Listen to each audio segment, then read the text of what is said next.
નમસ્કાર દર્શકો, સ્વાગત છે તમારું આજના બ્રેકિંગ ન્યૂઝમાં। શરૂઆત કરીએ આજના મુખ્ય સમાચારોથી। મોદી સરકારનો નવો નિર્ણય। મોદી કેબિનેટે રવિવારે શપથ લીધા બાદ સોમવારે બે મહત્વપૂર્ણ નિર્ણયો લીધા છે। આ બંને નિર્ણયો પ્રધાનમંત્રી આવાસ યોજના હેઠળ લેવામાં આવેલા છે। પ્રથમ મોટા નિર્ણયમાં મોદી કેબિનેટની પ્રથમ બેઠકમાં પ્રધાનમંત્રી આવાસ યોજના ગ્રામીણ હેઠળ 2 કરોડ વધારાના મકાનની મંજૂરી આપવામાં આવશે। તે જ સમયે અન્ય એક મોટા નિર્ણય હેઠળ આ યોજના હેઠળના લાભાર્થીઓની આપવામાં આવતી સહાયમાં લગભગ 50% વધારો કરવામાં આવશે। વીમા વગરના વાહન ચાલકો સાવધાન। રસ્તા પર થતા અકસ્માતના બનાવો રોકવા માટે કેન્દ્ર સરકારે મહત્વનો નિર્ણય લીધો છે।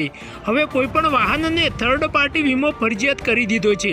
મોટર વ્હીકલ એક્ટ 199ની 146 ધારા મુજબ ભારતીય રસ્તા પર ચાલતી તમામ ગાડીઓમાં ફરજિયાતપણે થર્ડ પાર્ટી વીમો લેવો જોઈએ।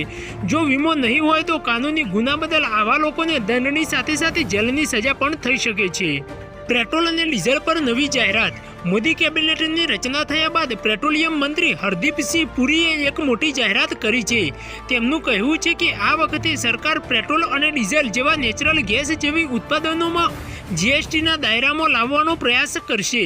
જો પેટ્રોલ અને ડીઝલ જીએસટીના દાયરામાં આવશે તો લોકોને ઘણો બધો ફાયદો થઈ શકે તેમ છે, પરંતુ સરકાર આ મામલે કેવો રિસ્પોન્સ આપી શકે છે તે પણ જરૂરી છે।